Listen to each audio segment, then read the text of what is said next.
হঠাৎ এক তান্ত্রিক জাদুকরী মহিলা একটি গ্রামে আগমন ঘটল। গ্রামে আসার পরপরই চারদিকে খবর ছড়িয়ে পড়ল, অমুক দিন বিকেলে গ্রামের মাঝখানের বড় মাঠে সে এক বিস্ময়কর জাদুর খেলা দেখাবে। তবে এটি কোনো সাধারণ জাদু নয়, না এটি চোখের ধোঁকা, না হাত সাফাই। তার খেলায় নাকি এমন কিছু দেখা যাবে যা গ্রামের মানুষ আগে কখনো দেখেনি। খবরটি ছড়িয়ে পড়তেই পুরো গ্রাম জুড়ে কৌতূহল তৈরি হলো। সবাই ভাবতে লাগলো, আসলে কি এমন জাদু দেখাবে সে। নির্ধারিত দিনের বিকেলের দিকে গ্রামের সেই বড় খোলা মাঠে ধীরে ধীরে মানুষ জড়ো হতে শুরু করলো। নারী, পুরুষ, বৃদ্ধ, শিশু সবাই সেখানে উপস্থিত হলো। সবার চোখে মুখে কৌতূহল আর বিস্ময়ের ছাপ। মাঠের ঠিক মাঝখানে দাঁড়িয়ে ছিল সেই রহস্যময় মহিলা। তার পরনে ছিল ঢিলে ঢালা কালো রঙের পোশাক, চোখে গাঢ় কালি, ঠোঁটে অদ্ভুত এক রহস্যময় হাসি। তার চোখের দিকে তাকালেই যেন শির দ্বারা বেয়ে ঠান্ডা স্রোত নেমে যায়। কিছুক্ষণ চারপাশে তাকিয়ে সে উচ্চস্বরে বলল, হে গ্রামবাসী, আজ আমি তোমাদের সামনে এমন কিছু জাদু দেখাবো যা তোমরা আগে কখনো দেখোনি। আজকের খেলাগুলো হবে একেবারেই নতুন এবং বিস্ময়কর। তার কথা শুনে মানুষের ভিড় আরো ঘন হয়ে উঠল। কেউ ফিসফিস করে বলল, আল্লাহ জানে আজ আবার কি দেখাবে। আবার কেউ কৌতূহল নিয়ে সামনে এগিয়ে এলো। এরপর শুরু হলো সেই অদ্ভুত জাদুর খেলা। সবার আগে মহিলা মাটির দিকে তাকিয়ে হঠাৎ জোরে পা দিয়ে মাটিতে আঘাত করল। মুহূর্তের মধ্যেই মাটি যেন কেঁপে উঠল, চারদিকে ধুলো উড়ে গেল, আর চোখের পলকের মধ্যেই সেখানে তৈরি হয়ে গেল এক বিশাল গর্ত। গর্তের ভেতর থেকে ধীরে ধীরে বেরিয়ে এলো এক ভয়ঙ্কর বড় সাপ। সাপটি ফনা তুলে হিস হিস শব্দ করতে লাগলো। এই দৃশ্য দেখে লোকজন চিৎকার করে পিছিয়ে গেল। কেউ কেউ ভয়ে দৌড়ে পালাতে চাইল। তখন সেই মহিলা হাত তুলে বলল, তোমরা কেউ ভয় পেও না, যতক্ষণ আমি এখানে আছি কিছুই হবে না। এরপর সে সাপটির দিকে তাকিয়ে অদ্ভুত এক ভাষায় কিছু বলতে লাগলো। হঠাৎ সে জোরে বলল, এখনই দেখো। চোখের সামনেই সেই বিশাল সাপটা কেঁপে উঠল, শরীর ছোট হতে লাগলো, আর মুহূর্তের মধ্যেই সেটা পরিণত হলো একটি ছাগলে। লোকজন অবাক, কেউ বিশ্বাস করতে পারছে না। কেউ বলছে এ কোন জাদু, আবার কেউ বলছে এ তো অসম্ভব। এরপরে মহিলা তার ঝুলি থেকে একটি ছোট্ট পাথর বের করলো। সে পাথরটি সামনে রাখলো। এরপরে মন্ত্র পড়তে লাগলো।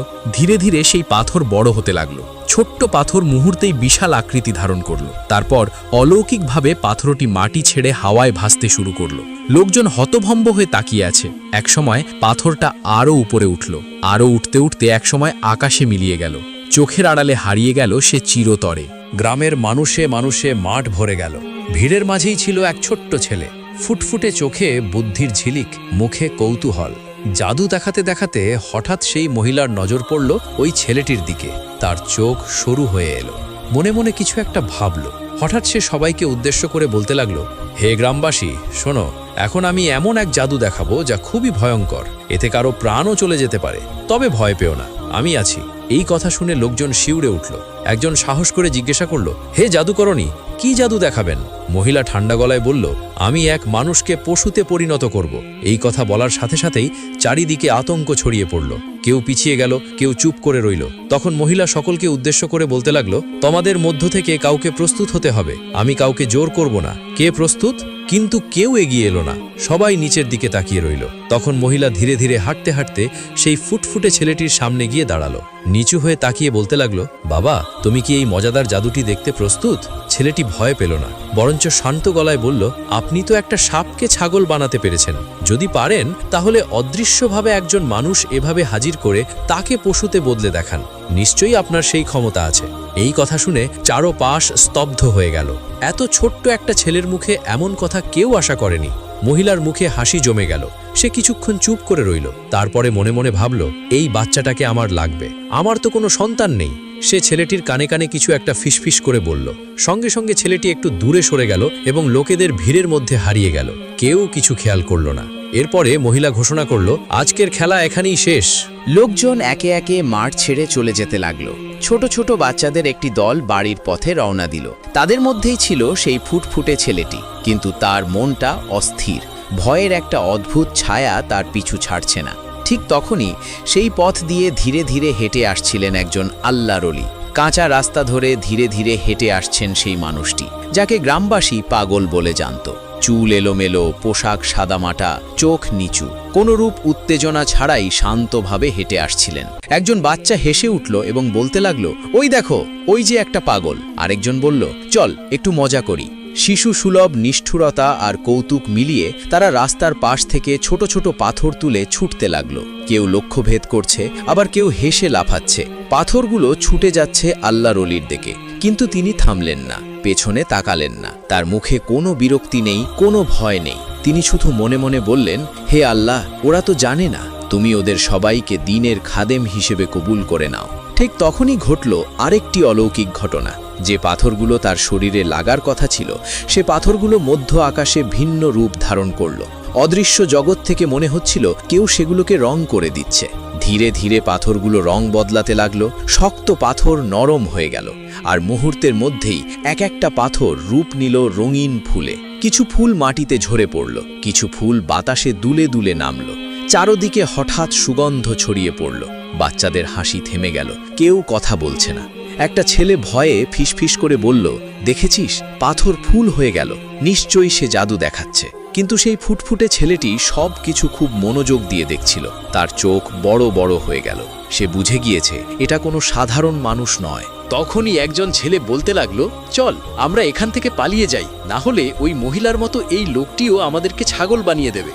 এই বলে সেই বাচ্চাগুলো সেখান থেকে দৌড়ে পালিয়ে যায়। কিন্তু সেই ফুটফুটে ছেলেটি হঠাৎ করে কিছু মনে করে সে দৌড়ে আল্লাহর অলির পিছনে গেল এবং একটু দূর থেকে ডাকলো, হে আল্লাহর অলি, একটু দাঁড়ান, আপনার সাথে আমার কিছু কথা আছে। এই ডাক শুনে আল্লাহর অলি থামলেন, ধীরে ধীরে পিছনে তাকালেন। চোখে কোনো কঠোরতা নেই, বরঞ্চ মমতা। তিনি নরম গলায় বললেন, হ্যাঁ বাবা, বল, কি কথা? ছেলেটি চারপাশে তাকালো। তার সাথী সঙ্গীরা এখনো দূরে দাঁড়িয়ে আছে। সে একটু নিচু স্বরে বলতে লাগলো, এখানে না হুজুর, এখানে আমার সাথীরা আছে, ওরা হয়তো ভয় পেয়ে যাবে। বাচ্চাটির কথা শুনে আল্লাহর অলি এক মুহূর্ত ভেবে মাথা নাড়ালেন এবং বললেন, আচ্ছা বাবা, চলো। দুজনে হাঁটতে হাঁটতে একটু দূরে ফাঁকা জায়গায় চলে গেলেন এবং একটি বড় গাছের নিচে দাঁড়ালেন। চারদিকে নীরবতা, পাখির ডাকও যেন কমে এসেছে। আল্লাহর অলি দাঁড়িয়ে বলতে লাগলেন, বল বাবা, এবার কি বলবে? আশেপাশে কেউ নেই। ছেলেটি একটু ইতস্তত করল, তারপরে কাঁপা কণ্ঠে বলতে লাগলো, হুজুর, এই এলাকায় একজন জাদুকর্ণী মহিলা এসেছে। আপনি হয়তো শুনেছেন, তার ক্ষমতাও অনেক, কিন্তু আমি জানি আল্লাহর ক্ষমতাই সবচেয়ে বেশি। সবকিছু তো তারই সৃষ্টি। আল্লাহর অলি সব শুনলেন। ছেলেটি এবার বলল, কিছুক্ষণ আগে ওই মহিলা খেলা দেখাচ্ছিল। সে সাপকে ছাগল বানিয়ে দিয়েছিল। আমরা সবাই নিজের চোখে দেখেছি, কিন্তু শেষের দিকে তার নজর আমার ওপরে পড়ে। সে আমার কানে কানে ফিসফিস করে বলেছে আমাকে অনেক খেলনা কিনে দেবে, তবে আমাকে তার সাথে যেতে হবে। এই কথা বলতে বলতে ছেলেটির চোখে পানি এসে গেল। হুজুর, আমি তার সাথে যেতে চাই না, যদি সে আমাকেও কোনো কিছুর রূপে বদলে দেয়। এই কথা শুনে আল্লাহর অলি হালকা মুচকি হাসলেন। সেই হাসিতে ভরসা ছিল, শান্তি ছিল। তিনি বললেন, বাবা, ভয় পেও না, এসবগুলো চোখের ভুল। সাপও একটা মাকলুক, আল্লাহর সৃষ্টি। আল্লাহর সৃষ্টি কেউ এভাবে রূপান্তর করতে পারে না, এটা সম্ভব না। ছেলেটি হতভম্ব হয়ে গেল। জি হুজুর, আপনি ঠিকই বলেছেন, কিন্তু আমরা সবাই তো নিজের চোখে দেখেছি। তবে যাই হোক, আপনি আমাকে সাহায্য করবেন। যে মানুষের গায়ে পাথর লাগার আগেই ফুল হয়ে যায়, সেই মানুষই ওই জাদুকর্ণীর মোকাবেলা করতে পারবে। এই কথা শুনে আল্লাহর অলি এক মুহূর্ত থমকে গেলেন। এত ছোট্ট একটা ছেলের মুখে এমন গভীর কথা তাকে অবাক করল। তিনি ছেলেটির দিকে গভীর দৃষ্টিতে তাকিয়ে বলতে লাগলেন, আচ্ছা বাবা, ঠিক আছে, আমি বিষয়টা দেখব। আমি এই সত্যটা সবার সামনে প্রকাশ করে দেব। ছেলেটির বুক হালকা হয়ে এলো। আল্লাহর অলি আবার বললেন, কিন্তু একটা কথা মনে রেখো, পরের বার সে যখন খেলা দেখাবে তখন অবশ্যই তুমি আমাকে খবর দেবে। ছেলেটি মাথা নাড়ালো। জি হুজুর, আমি কথা দিচ্ছি। এই বলে সে দৌড়ে তার সঙ্গীদের কাছে চলে গেল। আর আল্লাহর অলিও ধীরে ধীরে আবার হাঁটতে লাগলেন সেই পথ ধরে, যেই পথ অচিরেই তাকে নিয়ে যাবে এমন এক ঘটনার দিকে যেখানে শুধু জাদু নয়, মানুষ আর জিনের ভাগ্য এক সুতোয় বাঁধা পড়বে। এদিকে দিন যেতে লাগলো, আর সেই গ্রামের মানুষদের বুকের ভেতরে অজানা এক ভয় ধীরে ধীরে বাসা বাঁধতে শুরু করলো। আজকে একটা বাচ্চা নেই, কালকে আর একটা, পরশুদিন আবার অন্য বাড়ির একটি শিশু। এভাবে একে একে ছোট ছোট বাচ্চারা হারিয়ে যেতে লাগলো। শুরুতে সবাই ভেবেছিল হয়তো কোনো আত্মীয়দের বাড়িতে গিয়েছে কিংবা খেলতে গিয়ে দূরে চলে গিয়েছে, কিন্তু সময় গড়াতেই বোঝা গেল ব্যাপারটা মোটেও স্বাভাবিক নয়। মায়েরা ছেলেমেয়েদের বুকে জড়িয়ে ধরে কাঁদতে লাগলো, বাবারা দিনভর মশাল হাতে খুঁজতে বের হলো। গ্রামের মোড়ে মোড়ে আলোচনা চলতে লাগলো, কি হচ্ছে এসব? এমন তো আগে কখনো হয়নি, হঠাৎ করে এত বাচ্চা গেল কোথায়? কারো মুখেই কোনো উত্তর নেই, শুধু আতঙ্ক আর অসহায়ত্ব। কিন্তু গ্রামের কেউ জানত না রাতের আধারে সেই মহিলা তান্ত্রিকই নিঃশব্দে ঘরে ঘরে ঢুকত। গভীর ঘুমের ভেতর থেকেই সে বাচ্চাগুলোকে চুরি করে নিয়ে যেত। না কোনো শব্দ, না কোনো চিহ্ন। তারপর গ্রামের পাশের পাহাড়ের ভেতরে থাকা এক অন্ধকার গুহায় তাদেরকে আটকে রাখত।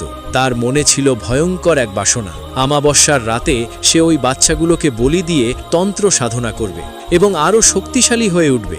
জিনের শক্তি, শয়তানি বিদ্যা আর কালো জাদুকে একত্র করে সে এমন এক অবস্থানে যেতে চাইছিল যেখানে মানুষ তাকে ভিন্ন রূপে ভয় করবে। দিনের বেলায় অবশ্য সে ছিল সম্পূর্ণ ভিন্ন রূপে। সেদিনও মাঠে মানুষের ভিড় জমে গিয়েছিল। সে আবার খেলা দেখাতে এসেছে, কিন্তু আজকের খেলা আগের সব খেলার চেয়েও ভয়ঙ্কর ও আশ্চর্যজনক। লোকজন গোল হয়ে দাঁড়িয়ে আছে।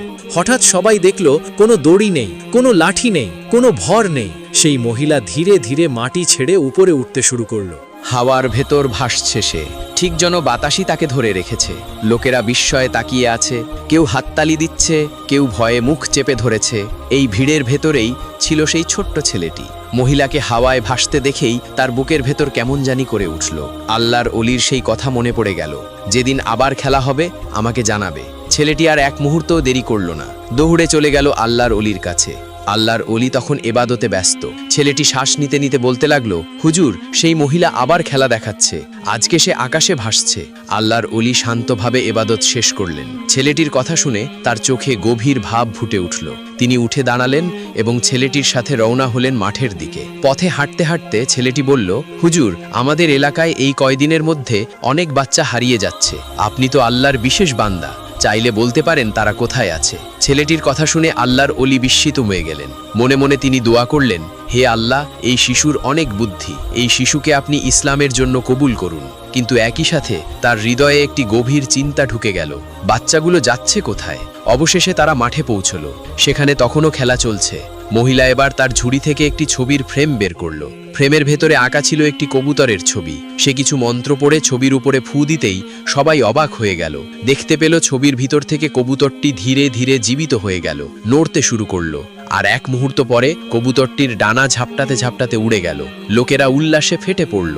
ভয় আর মুগ্ধতা একসাথে তাদের হৃদয়ে জায়গা করে নিল। এই ভয় আর সম্মানের কারণেই কেউ সন্দেহ করল না যে হারিয়ে যাওয়া বাচ্চাগুলোর পেছনে এই মহিলার হাত। কিন্তু আল্লাহর অলি নীরবে সব লক্ষ্য করছিলেন। তার মনে সন্দেহ জাগল। মনে পড়ল সেই দিনের কথা, যেদিন ওই ফুটফুটে বাচ্চাটি তাকে বলেছিল ওই জাদুকর্ণী মহিলা তাকে নিয়ে যেতে চায়। তাছাড়া ইতিপূর্বে এমন ঘটনা আগে কখনো ঘটেনি। অন্যদিকে সেই জাদুকর্ণী মহিলা মাটিতে তার পা দিয়ে জোরে আঘাত করল। মাটি ফেটে বেরিয়ে এলো বিশাল এক সাপ। কিন্তু এইবারে কেউ চিৎকার করল না, কারণ আগেও এমন দেখেছে। বরং লোকেরা আরও কাছে এসে মজা নিতে লাগলো এবং উৎসাহিত হয়ে খেলাটি উপভোগ করতে লাগলো। মহিলা গম্ভীর কণ্ঠে বলল, এবার আমি এই সাপটিকে এক অদ্ভুত দানব রূপে পরিণত করব। এই বলে সে মন্ত্র পড়তেই সাপটি বিকৃত হয়ে বিশাল এক দানব আকৃতির রূপে রূপান্তরিত হয়ে গেল। সবাই শিউরে উঠল। কিন্তু আল্লাহর অলি একটি বিষয় লক্ষ্য করলেন, এত বড় সাপ, এত বড় দানব, অথচ কোনো কিছুরই ছায়া মাটিতে পড়ছে না, যদিও আকাশে সূর্য উজ্জ্বল। তখনই তিনি নিশ্চিত হয়ে গেলেন এগুলো জিন। এই মহিলা জিন দিয়ে সব কাজ করাচ্ছে। লোকেরা এবার সত্যিই ভয় পেয়ে গেল। এত বড় দানব দেখে সবাই ভয় পাওয়ার কথা, কিন্তু মহিলা হেসে বলতে লাগলো, ভয় পেও না, আমি আছি। এরপরে সে দানবরূপী প্রাণীটিকে আবারও মন্ত্র পড়ে একটি বিশাল ঈগল পাখিতে পরিণত করল। পাখিটি ডানা মেলে আকাশে উড়ে গেল। আল্লাহর অলি নীরবে দাঁড়িয়ে সব মনোযোগ দিয়ে লক্ষ্য করছিলেন।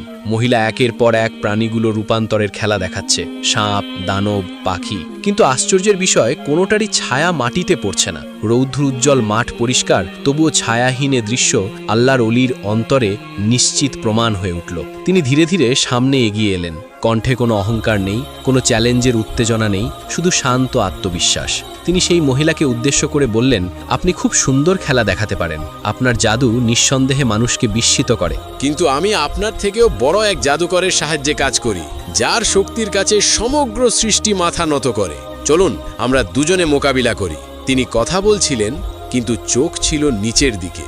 সরাসরি মহিলার দিকে তিনি তাকালেন না। তার অন্তরের তাকওয়া এতটাই পূর্ণ ছিল যে তিনি দৃষ্টিকেও সংযত রাখতেন। মহিলা একটু থমকে গেল, তারপরে হেসে বলল, আচ্ছা ঠিক আছে, আপনি শুরু করুন, কি দেখাবেন? আল্লাহর অলি শান্তভাবে বললেন, না, আগে আপনি মাটি থেকে যে কোনো একটি প্রাণী তৈরি করুন, আমি সেটিকে মেরে ফেলব। তারপরে দেখি আপনি কিভাবে সেটিকে আবার জীবিত করেন। মাঠে নিস্তব্ধতা নেমে এলো। লোকেরা নিঃশ্বাস বন্ধ করে তাকিয়ে রইল। মহিলা এবারও মাটিকে জোরে পা দিয়ে আঘাত করল। মাটি কেঁপে উঠল, আর আগের মতোই একটি বিশাল বড় সাপ বেরিয়ে এলো। লোকেরা ফিসফিস করতে লাগলো, কিন্তু আল্লাহর ওলি একটুও বিচলিত হলেন না। তিনি মাটি থেকে সামান্য ধুলো তুলে নিলেন, হাতের মুঠোলে রাখলেন। কেউ বুঝতে পারল না তিনি কি পড়ছেন, শুধু তার ঠোঁট নড়ছে আর চোখে অদ্ভুত এক স্থিরতা। হঠাৎ তিনি সেই ধুলো সাপটির দিকে ছুঁড়ে মারলেন। এক মুহূর্তের মধ্যেই সাপটি কেঁপে উঠল, বিকৃত হয়ে গেল, আর পরক্ষণেই একটি মৃত কাকের রূপ নিয়ে মাঠের ওপরে পড়ে রইল। মাঠ জুড়ে হঠাৎ শোরগোল পড়ে গেল, লোকেরা হতভম্ব। এবার পালা সেই মহিলার। সে মন্ত্র পড়ল, চিৎকার করল, তন্ত্রের সাধনার সব শক্তি ঢেলে দিল, কিন্তু কিছুতেই সে মৃত কাক নড়ল না, জীবন ফিরল না। তার মুখের হাসি মিলিয়ে গেল, চোখে ভয় স্পষ্ট হয়ে উঠল।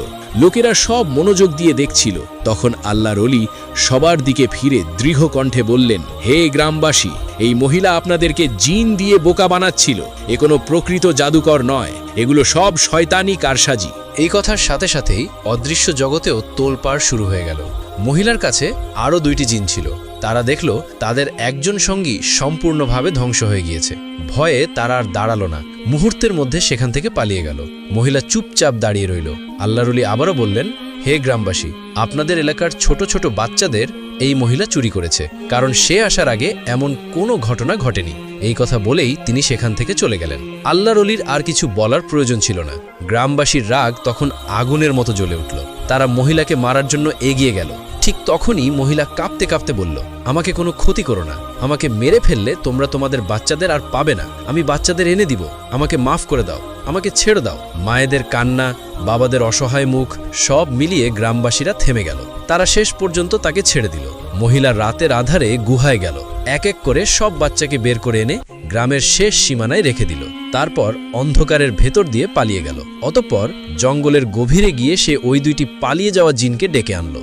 দাঁত কিড়মির করে আল্লাহর ওলিকে উদ্দেশ্য করে বলতে লাগলো, আমি ওই শয়তান বৃদ্ধ লোকটার কোনো ক্ষতি করতে পারবো না। সে আমার থেকেও অনেক বেশি কিছু জানে। মানুষের যেমন বিচারালয় রয়েছে, তোমাদেরও তো আছে। তোমরা এক কাজ করো, জিনদের আদালতে গিয়ে তার নামে অভিযোগ করো, সে তোমাদের একজন সঙ্গীকে মেরে ফেলেছে। এরপরে সেই 2টি জিন অদৃশ্য জগতের আদালতে গিয়ে অভিযোগ দায়ের করল। এরপর জিনদের আদালতে অভিযোগ উঠল। বিষয়টি গুরুতর। একজন জিন নিহত হয়েছে, আর সেই ঘটনার সাথে একজন মানুষের নাম জড়িত।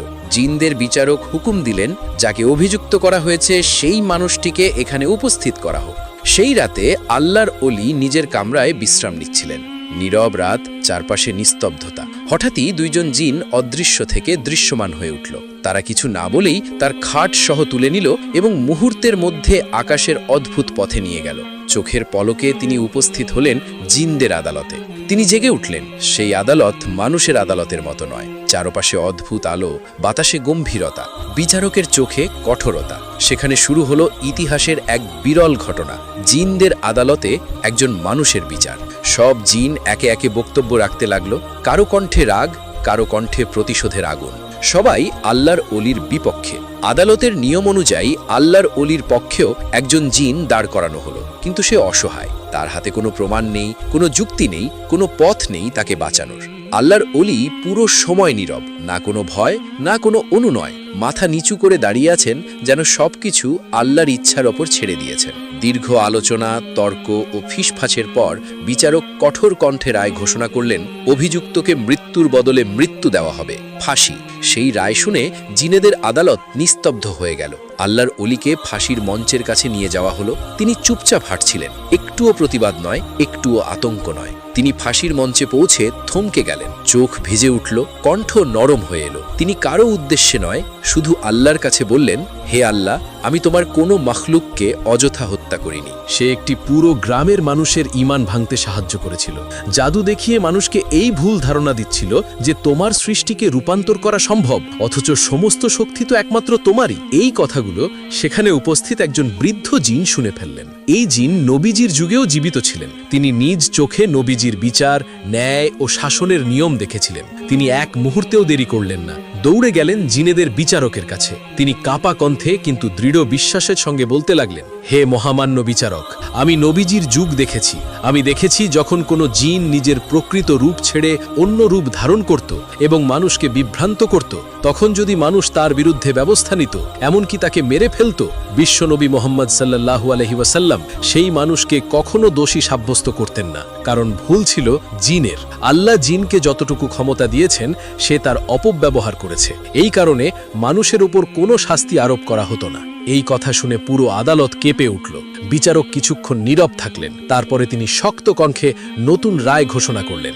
আগের রায় বাতিল করা হলো, এই মানুষ নির্দোষ, তাকে ফাঁসির শাস্তি থেকে মুক্তি দেওয়া হলো।